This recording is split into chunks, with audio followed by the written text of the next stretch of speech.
Okay, तो हमारा next जो एक्ट है वो 1833 का एक्ट है, बहुत ही एक इम्पॉर्टेंट है, एग्ज़ाम रिलेवेंट।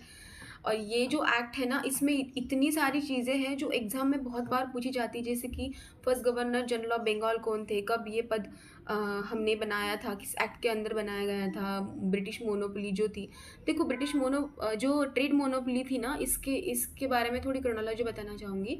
देखो, हमने क्या देखा था 1793 में ना, जो ट्रेड मोनोपोली थी ब्रिटिश ईस्ट इंडिया कंपनी की, वो 20 साल के लिए एक्सटेंड कर दी गई थी। लेकिन 1813 एक्ट में क्या हुआ कि इस चीज़ को ना एबॉलिश कर दिया। बट एक्सेप्शन इसमें दो थे कि trade in tea and trade with China, ये दोनों ही चीज़ें उन्होंने जारी रखी थी। और ये जो ट्रेड जो थी वो ये ओपन कर दिया गया था फॉर द ब्रिटिश मर्चेंट्स के लिए।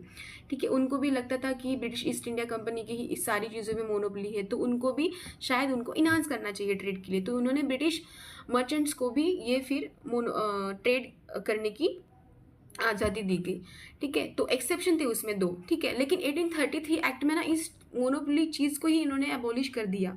ठीक है, यहाँ पे मैंने लिखा भी है, abolish monopoly of the company over the trade in tea and trade with the China. इन दोनों ने इन मोनोपोली को ही इन्होंने एबॉलिश कर दिया।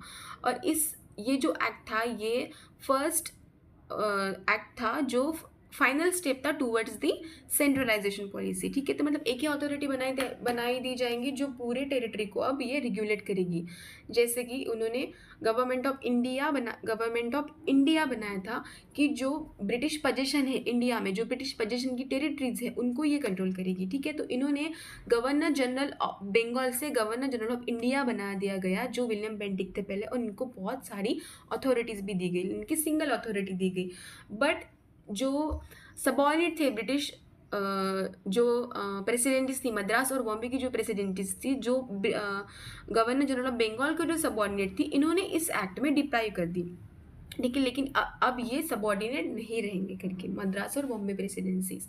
ठीक है, तो ये इन्होंने एक्टिविटी भी एंड कर दी थी कंपनीज की एज ए कमर्शियल बॉडी। जो कोर्ट ऑफ डायरेक्टर्स थी, मतलब ये कह सकते कि इन्होंने कोर्ट ऑफ डायरेक्टर्स को ही ना अबॉलिश कर दिया था, क्योंकि ये सेंट्रलाइजेशन करना चाहते थे अभी। ठीक है, अभी court of directors and board of control हमने कहाँ पे देखा था, बोर्ड ऑफ कंट्रोल देखा था पिट्स इंडिया एक्ट में। ठीक है, और कोर्ट ऑफ डायरेक्टर्स कहाँ देखा था हमने, 1773 के एक्ट में। ठीक है, तो we should be recall this. और ये जो ना यहाँ पे मैंने लास्ट में लिखा भी है, इस एक्ट के तहत ना इन्होंने अटेम्प्ट किया था कि ये इंट्रोड्यूस करे for the competition, open competition introduce करे, लेकिन कोर्ट ऑफ डायरेक्टर्स ने इसको अपोज किया था, तो ये ये हो नहीं पाया था।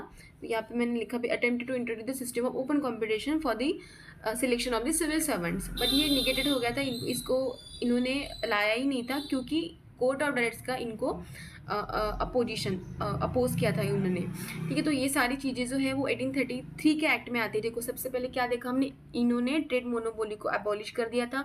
गवर्नर जनरल ऑफ बंगाल को गवर्नर जनरल ऑफ इंडिया बना दिया गया। तो first governor general of India कौन थे, तो विलियम बेंटिक थे।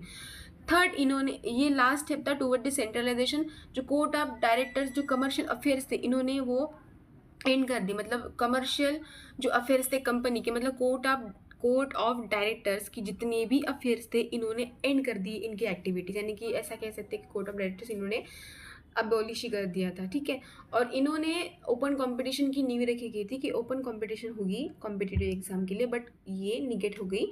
तो ये सारी चीज़ें जो है वो 1833 के एक्ट में आते हैं। सॉरी, थोड़ा मिस स्पेल हो जाता है कुछ कुछ वर्ड्स। तो ये सारी चीज़ें जो है वो हमारे एग्ज़ाम रिलेवेंट है।